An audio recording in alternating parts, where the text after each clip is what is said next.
વર્ણિવેશ રમણીય દર્શનમ મંદહાસરુચિરાનનાંબુજમ પૂજિતમ સુરનરોત્તમેર્મુદા શ્રીધર્મનંદનમહં વિચિંતયે. જય સ્વામિનારાયણ. ધીરું ધીરું નહીં, જોરથી જય સ્વામિનારાયણ.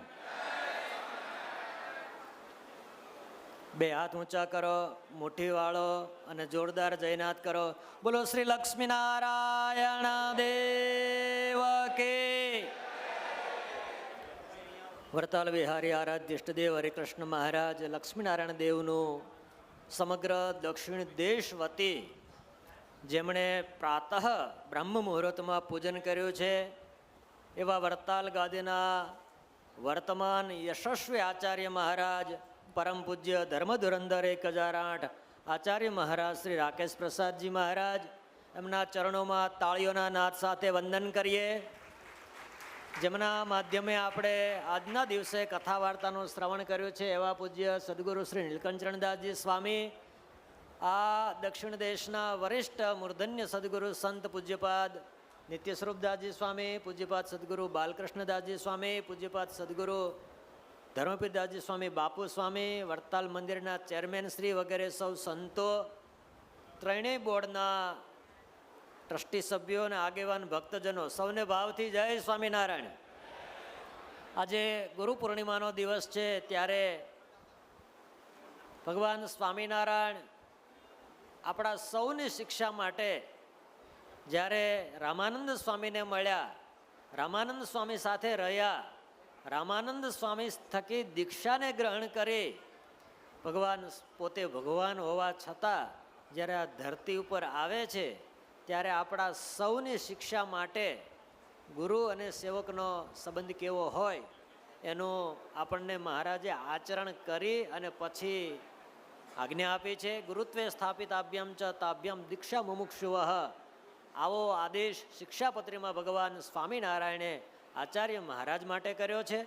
આજે આનંદ અને ગૌરવ સાથે કહીશું, વડતાલવાસી લક્ષ્મીનારાયણ દેવ ગાદીના વર્તમાન આચાર્ય મહારાજ, એમને ભગવાન સ્વામિનારાયણે સદગુરુ ગોપાળાનંદ સ્વામીએ, સારંગપુર નિવાસી કષ્ટભંજન દેવ હનુમાનજી મહારાજે એવું યશ અને સૌભાગ્ય આપ્યું છે કે 856 જેટલા સંતોને દીક્ષા આપવાનું કામ આ આચાર્ય મહારાજના હસ્તે થયું છે. 1000 કરતાં વધુ મંદિરોનો જીર્ણોદ્ધાર, નવા મંદિરોની પ્રતિષ્ઠા અને મોટા મોટા ઉત્સવ સમયાઓમાં હાજરી આપી આપણા સૌનું એટલે કે લક્ષ્મીનારાયણ દેવ દેશનું ગૌરવ વધે એવું પુણ્ય કાર્ય પૂજ્યપાદ આચાર્ય મહારાજ શ્રી કરી રહ્યા છે. અને ખાસ જય સ્વામિનારાયણ, બરાબર ધ્યાનમાં છો? મારે તમને એક વાત કહેવી છે. સ્વામિનારાયણ ભગવાન શું છે? સ્વામિનારાયણ ભગવાનના પરમહંસો એટલે કે ગોપાળાનંદ સ્વામી, મુક્તાનંદ સ્વામી, નિત્યાનંદ સ્વામી, એમણે જે સનાતન પરંપરાના અનુરૂપ આપણને શાસ્ત્રો આપ્યા છે એનું મહત્વ શું છે એ આપણે હૃદયથી સ્વીકારીએ છીએ, હૃદયથી માનીએ છીએ. પરંતુ શ્રી લક્ષ્મીનારાયણ દેવ દ્વિશતાબ્દી મહોત્સવના ઉપક્રમે આપણે આજે જ્યારે દેશ અને વિદેશની અંદર વિચરણ કરતા હોય ત્યારે ખ્યાલ આવે છે કે સમગ્ર સંપ્રદાયમાં જે આગામી 200 વર્ષનો ઉત્સવ આવી રહ્યો છે એના માટે ગામડામાં રહેતો હોય કે ન્યુયોર્કમાં રહેતો હોય, બધા જ ભક્તોને એક સરખો ઉત્સાહ છે. ગઢપુર દેશના સંતો હરિભક્તો હોય, જુનાગઢ દેશના સંતો હરિભક્તો હોય, ધોલેરા મદન મોહનજી મહારાજ પ્રદેશના સંતો હરિભક્તો હોય કે આફ્રિકા, અમેરિકા, લંડન, ઓસ્ટ્રેલિયા જેવા ખંડોમાં રહેતા હરિભક્તો હોય, એના હૃદયની અંદર એની મુખાકૃતિઓ ઉપર જે આનંદ દેખાય છે એ આનંદ આગામી દ્વિશતાબ્દી મહોત્સવને દિવ્ય અને ભવ્ય બનાવવા માટે આપણે એના શુભ સંકેત તરીકે જોઈ રહ્યા છીએ. બીજી આનંદની વાત મારે આપ સૌને એટલી કહેવી છે કે જ્યારે ભગવાન તમને છે ને એક કામની અંદર એક કરતાં વધુ વિઘ્ન આવે ત્યારે એવું કહેવાય કે એની માથે નથી પ્રભુની મેર, જેને જગમાં સૌની સાથે વેર. જ્યાં જાય એની હારે વેર થાય ને એના ઉપર ભગવાન રાજી ના હોય. અને કોઈ એવા હોય કે જ્યાં હાથ મૂકે જ્યાં પગ મૂકે એ બધું સફળ થાય તો એમ માનવાનું કે હરિકૃષ્ણ મહારાજની સાઈન છે એટલે સફળતા સામે ચાલીને આવે છે.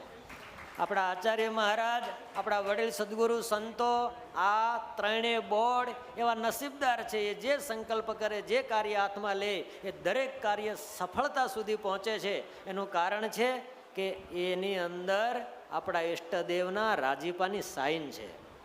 અમે માત્ર સંપ્રદાયના પ્રતિનિધિ સંતો અને પ્રતિનિધિ વિદ્વાનોએ સાથે મળી અને બનારસ હિન્દુ યુનિવર્સિટી, જે એશિયાની રેસિડેન્શિયલ સૌથી મોટી યુનિવર્સિટી છે, ત્યાં જઈ શ્રી શૈવ સ્વામિનારાયણ સંપ્રદાય, મૂળ સંપ્રદાય, એનો શાસ્ત્રના સંદર્ભે વિચાર વિમર્શ એવો એક સેમિનાર કર્યો હતો. બાપજી, સેમિનારનો કન્સેપ્ટ એટલો હતો કે શૈવ સંપ્રદાયમાં પણ અનેક ફાટાઓ છે, તો મૂળ શૈવ સંપ્રદાય અને મૂળ સ્વામિનારાયણ સંપ્રદાય એના વિશે સ્વામિનારાયણ સંપ્રદાય અને શૈવ સંપ્રદાયના પંડિતો આવે, એના ઉપર શાસ્ત્રીય ચર્ચાઓ થાય, પોતાના જે મત હોય એ લેખિત અને પ્રવચનો દ્વારા વ્યક્ત કરે.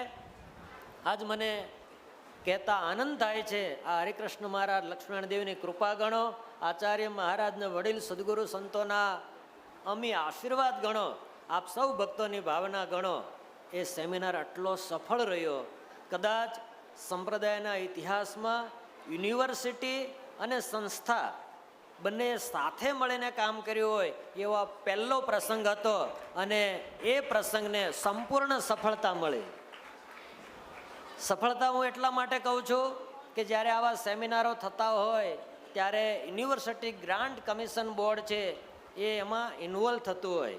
એ સેમિનારની અંદર જે વિદ્વાનોએ, સંતોએ પોતાના મંતવ્યો રજૂ કર્યા એને તમામને સંકલન કરી બનારસ હિન્દુ યુનિવર્સિટીએ એની રીતે સંકલન કરી અને એક સંસ્કૃત વિદ્યા, જે બનારસ હિન્દુ યુનિવર્સિટીનો ઓફિશિયલ પ્રકાશન વિભાગ છે, એમણે એનું પ્રકાશન કર્યું છે.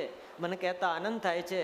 અત્યારે પૂજ્યપાદ આચાર્ય મહારાજ શ્રી, પૂજ્ય બાપુ સ્વામી, પૂજ્ય ચેરમેન સ્વામી, પૂજ્ય નીલકંઠચરણ સ્વામી, પૂજ્ય હરિઓમ સ્વામી, પૂજ્ય મંગલ સ્વામી, આ સંતો આવશે અને એ જે સંસ્કૃત વિદ્યા એક અંક છે એનું અહીંયાથી વિમોચન થશે.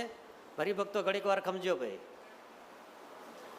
હું શ્યામ સ્વામીને વિનંતી કરીશ, એ લઈને મહારાજશ્રી પાસે જશે અને ચેરમેન સ્વામીને પૂજ્ય બાપુ સ્વામી એમાં જોડાશે. સંપ્રદાયના વિદ્વાનોએ જે અંકો લેખો લખ્યા હતા એ પણ એમાં સંકલિત થયા છે, પણ એની પસંદગી ત્યાં બનારસના પંડિતોએ કરેલી છે. પૂજ્ય પીપી સ્વામી આપ પણ પધારો, પૂજ્ય હરિચરણ સ્વામી આપ પધારો, અને સૌ આપણે સૌ તાળીઓના નાદ સાથે આ સંપ્રદાયના ગૌરવની ઘટના છે. એ વિદ્વત સભાની અંદર જે વિદ્વાનો ઉપસ્થિત હતા એ વિદ્વાનોએ શ્રી સ્વામિનારાયણ સંપ્રદાયનું અનુમોદન કરતું જે એક પ્રશસ્તિ પત્ર આપ્યું હતું એ પણ યુનિવર્સિટીએ એની અંદર નોંધ કરી છે. આ પ્રસંગને સફળ બનાવવા માટે સૌથી વધુ સહયોગ સમગ્ર સંતોએ, સરદારથી સંતો હતા, રાજકોટ ગુરુકુળથી હતા, એસજીવીપીથી હતા, પણ આપણે કહેવું હોય તો પૂજ્ય શ્રદ્ધેય માધવપ્રિદાસજી સ્વામી, એમણે સૌથી વધુ મહેનત કરી હતી. તો સ્વામીને પણ હૃદયથી યાદ કરીશું. અત્યારે મહારાજશ્રી એનું સંતો સાથે વિમોચન કરી રહ્યા છે. જોરદાર તાળીના નાદ સાથે અને આપણે વધાવીશું. આપણું મુક્તાનંદ સ્વામીનું ભાષ્ય, બ્રહ્મસૂત્ર ભાષ્ય શું છે, હરિવાક્ય સુધા સિંધુ શું છે, એ તમામનું સંકલન આ સંસ્કૃત વિદ્યા મેગેઝિન વિશેષાંકની અંદર આપેલું છે. યાદ કરીશ બળવંતભાઈ જાની, લલિતભાઈ પટેલ, નિરંજનભાઈ પટેલ વગેરે 8થી વધુ કુલપતિઓ પણ એ સેમિનારમાં હતા. દરેકના વિચારો એમણે એની રીતે સંકલન કરીને આ પુસ્તક પ્રકાશન કર્યું છે. ત્યારે પુનઃ બનારસ હિન્દુ યુનિવર્સિટીનો વડતાલ સંસ્થાન સંપ્રદાય વતી આભાર વ્યક્ત કરું છું. જય સ્વામિનારાયણ.